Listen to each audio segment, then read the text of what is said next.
Hello guys, I am Mandul Johnson and you're welcome to Honest Conversations with Music and Tea.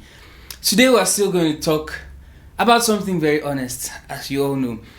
Last time I spoke about using different styles of music in church, and from that video I just need to expand or talk more about what I was trying to say then.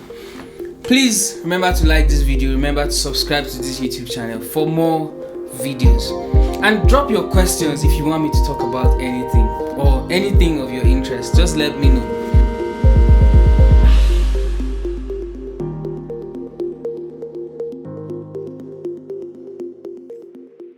My heading the last time was about different musical styles in church.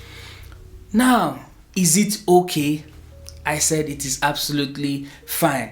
So what do I mean? Like, it is very, very okay for you to sing rock in church, sing reggae in church. If you have R&B, it is very, very okay.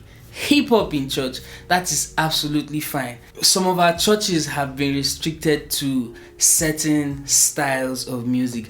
So for instance, I know some Orthodox churches, let's backtrack maybe 5-10 years back, they're basically hymns, and if you did anything outside hymns, that was a taboo. I remember Dr. Panam once saying he went to a church and he was playing guitar and closing his eyes, and they came and carried him from stage saying he wanted to seduce the ladies or something like that. I remember a friend of mine saying rap was like a sin. If you tried rap in his church at one time, it was a big sin. That's how they viewed it that time. But those are not, or it's not a sin, it's not a crime. It is absolutely okay to do or to work with different musical styles in your church. I think for some of our churches, they just need to be able to adapt and evolve with the times. Some of this music or styles of music that we're talking about, some of them don't have origins from maybe a Christian origin per se. For instance, a style like high life music, well, which for us the musicologists, or if you study about it, you'd get to find out they would say high life had a parallel evolution. So there was high life in Ghana, high life, and there's high life in Nigeria, or it started in Ghana and in Nigeria, let's say concurrently.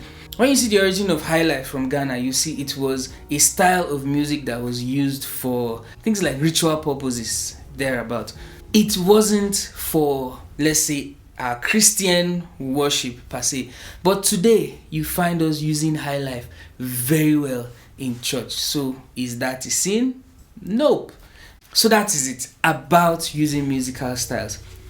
Be open to try out different things. Sometimes maybe because of your audience you might want to try something, but if it comes to musical styles or musical genres, feel free and try out other things. Now, I also spoke about using secular songs or melodies from secular songs in your church service. For instance, I have seen a video of people singing Unavailable by Davido in church. Satan, I'm unavailable. Poverty, I'm unavailable. Them know they see me, blah blah blah, and all that. My first question, or the first thing is, when people are singing Satan, I'm not available, blah blah, I'm not available, what thought is really going in your mind?